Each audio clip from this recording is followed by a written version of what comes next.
we had the opportunity to acquire all 13 colors of the iMac G3 computer.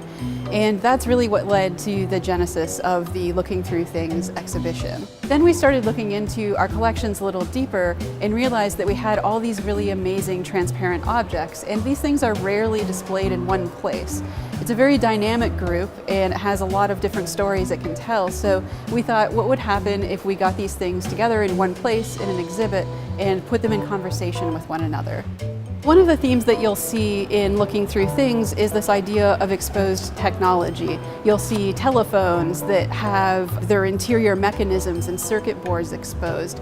And what's really funny about objects like that is that even though they're clear, you don't necessarily understand the object any better than if it were opaque. And so that is one theme that runs through this exhibit, is transparency doesn't always lead to better understanding. Another common thread is that sometimes things are transparent just for the sake of the novelty of being transparent. If we think of fashion, some of those objects in this exhibit were some of the first things that became clear in the post-World War II era. But clear fashion isn't necessarily functional either. It's meant to be very provocative. So you have a clear raincoat or you have clear shoes, and those things are not necessarily functional. They'll probably be really good at making you sweat or give you blisters on your feet. The iMacs are the grounding point in this exhibit. The case is translucent. It gives you a hint at the world of technology that's inside.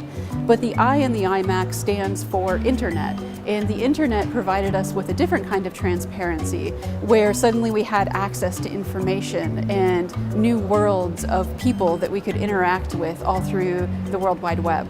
A lot of people will come to the museum and see these things on display, and they'll have a couple different reactions. They'll have this very nostalgic feeling, like, I used to use this computer in my classroom, or this was my first computer. And some people will have another reaction, which is, oh my God, I am so old because what I used as my first computer is now on display in a museum. And let me tell you, you're not old. Actually, the way that we collect in the museum world now is very much going towards the idea of contemporary collecting. And so we're always trying to find objects of our recent past and recent history to try to capture the importance of those things and how they trickled into our everyday lives.